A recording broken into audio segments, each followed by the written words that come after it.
Saya ada penganut yang percaya, kamu mau kejam pada saya pun, Allah yang kami kenal dalam Yesus Kristus itu adalah hakim seluruh bumi. Kamu mau berbuat apapun, kalau tanpa seizin Tuhan, nggak mungkin berlaku pada saya.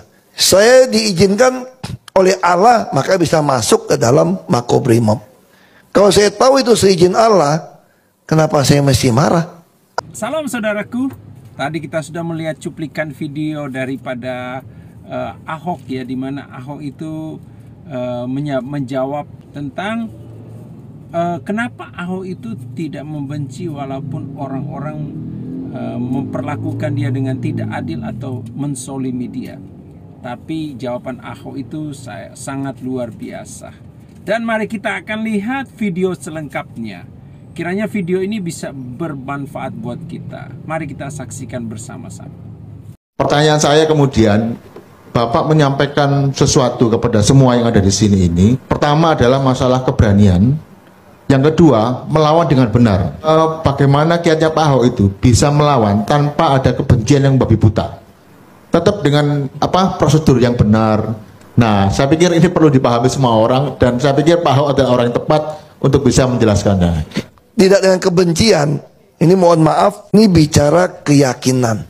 Saya termasuk orang Kristen yang yakin setelah masuk kuliah.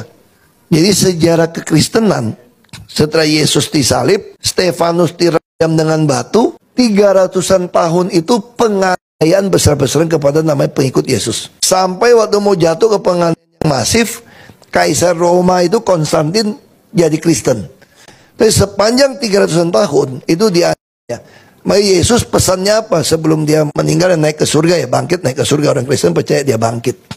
Saya ada penganut yang percaya, kamu mau kejam pada saya pun, Allah yang kami kenal dalam Yesus Kristus itu adalah hakim seluruh bumi. Kamu mau berbuat apapun, kalau tanpa seizin Tuhan, nggak mungkin berlaku pada saya. Saya diizinkan oleh Allah, maka bisa masuk ke dalam Makobrimob. Kalau saya tahu itu seizin Allah, kenapa saya mesti marah? Allah punya maksud baik kepada saya. Dan bagi iman saya, Allah saya itu Allah yang hidup. Allah yang sudah bangkit dari mati. Dia bisa berbuat apa saja. Dunia diciptakan dari dia. Jadi saya tidak. Nah, ini soal keyakinan saya. Saya hanya berdoa saja, ngadu sama Tuhan. Dia begitu sama saya. Makanya saya dalam menjawab di pengadilan, kalau kalian menjolimi saya, maka Allah akan mempermalukan kalian satu persatu. Dan itu ternyata Allah lakukan. Dan saya punya pengalaman orang yang ngerjain saya, dari yang stroke sampai mati banyak. Makanya bagi saya pembalasan itu adalah haknya Allah, bukan saya. Jadi kalau ada orang mengatakan saya gini, lu mana bisa jadi presiden, Ahok? Ya udah, aku cuma ngomong saja. Kayak dulu sepupu saya bilang begini, itu Koko Ahok itu gila kali ya, mau jadi gubernur DKI. Ya saya cuma ngomong saja. Apakah lalu saya pikir Tuhan bilang saya bisa jadi presiden? Oh enggak. Enggak ada tuh di kitab manapun. Itu kadang-kadang itu dukun palsu itu ngomong gitu. Itu nabi-nabian palsu. Emang Tuhan gak bisa ngomong sama saya? Tuhan ngomong? Enggak. Baca Alkitab gak ada ngomong. Saya pengen jadi presiden? Oh iya dong. Kalau jadi politik kenapa gak mau jadi presiden? Bisa jadi enggak? Gak tahu. Makin orang nekan saya, makin mau potong saya supaya gak jadi presiden, saya makin mau jadi presiden. Masa saya gak boleh punya keinginan jadi presiden? Lalu orang marah. Ya marah, kamu urusan kamu lah. Aku gak mau pusing. Kalau satu hari kita bisa jadi presiden, kita mulai hitung-hitungan aja nih. Ngapain? Kita gak punya hak yang sama. Nah sayangnya di antara kita, terutama orang turunan, gak yakin dong gak. Jadi yang paling sering marahin saya itu justru orang turunan Tionghoa dan Kristen. Dianggap membahayakan orang Tionghoa. Saya kenapa disingkirkan? Kalau Ahok menang juga repot kita. Demo terus. Lu tangkap yang demo dong. Masa gua yang disingkirin? Kalau kita mau berpikir secara hukum kan? Tapi kita enggak. Ini cara berpikir yang salah. Tapi siapa yang mau mengubah ini semua?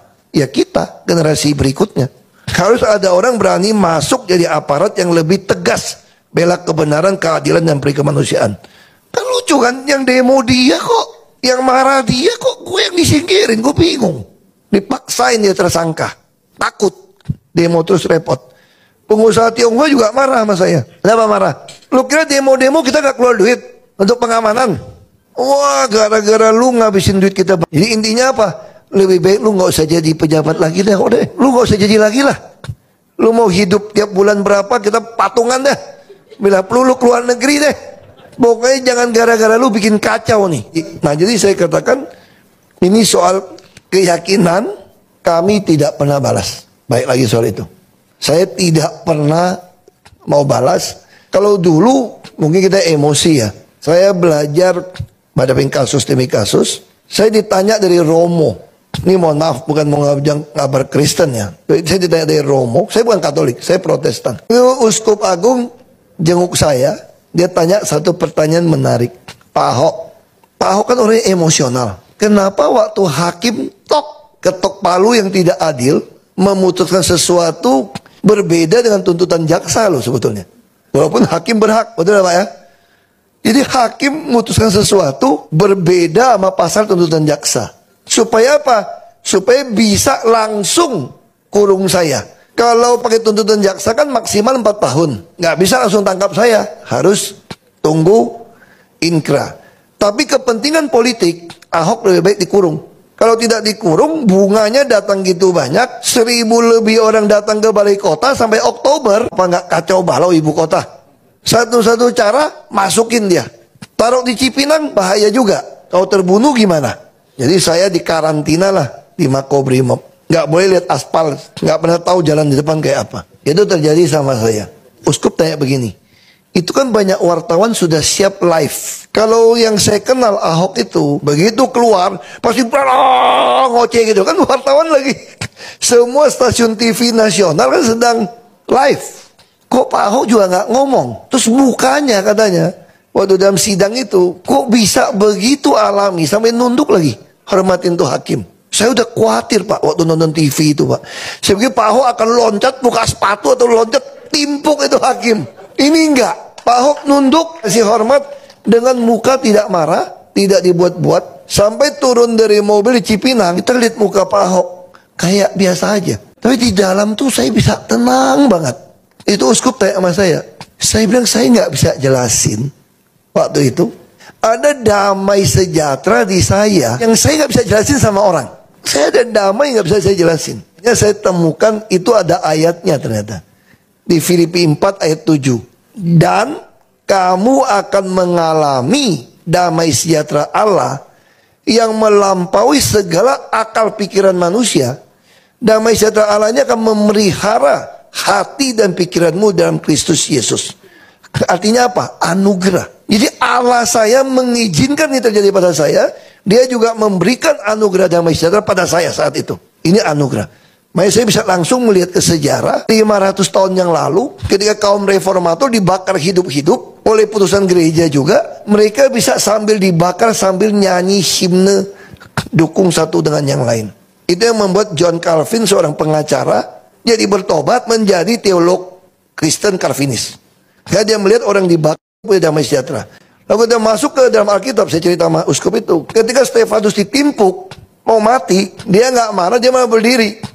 Minta Tuhan terima rohnya dia. Kalau kita balik ke Yesus sendiri, orang Kristen percaya Yesus itu adalah 100% manusia, 100% Allah. Jadi firman Tuhan jadi manusia itu Yesus. Mereka ketika Yesus disalib, roh Allah meninggalkan dia, harusnya secara psikologi dia teriak. Dia teriak, Allah, Allah, mengapa kau tinggalkan aku? Secara psikologi, Yesus harusnya maki-maki orang, teriak-teriak. Tapi dia gitu tenang. Saya yakin ini adalah anugerah damai sejahtera Allah pada dia. Itu yang saya alamin. Jadi saya percaya, kalau Allah mengizinkan seorang jadi martir, ditembak pun, dihukum pancung pun, dia pasti punya damai sejahtera itu. Asal itu dari Allah.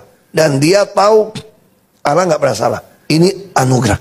Lalu yang kedua saya bilang, ini memang usaha kita. Ini Kolose 3 ayat 15. Hendaklah, berarti kita mesti lakukan nih. Hendaklah damai sejahtera Kristus memerintah hatimu. Sebagaimana kamu dipanggil menjadi satu tubuh, dan bersyukurlah. Ini kita lakukan. Makanya saya minta damai sejahtera Kristus yang mati di kayu salib, yang dihina orang ada jin itu, memerintah hati saya. Dan saya penuh ucapan syukur. Jadi saya bilang itu yang saya alamin. Dia kalau Bapak tanya, kenapa bisa, cara gimana? Saya bilang ini anugerah dan usaha.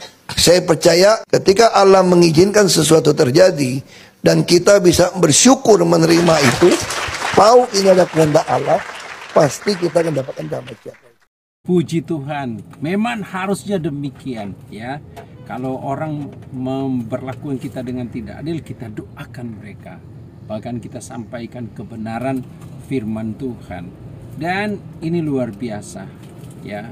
Ahok itu dia dalam lingkungan ya pemerintahan maupun di dalam lingkungan pekerjaannya, tapi dia terus menyatakan imannya kepada Tuhan Yesus Kristus. Mari terus kita menyatakan iman dimanapun kita berada. Tuhan memberkati kita.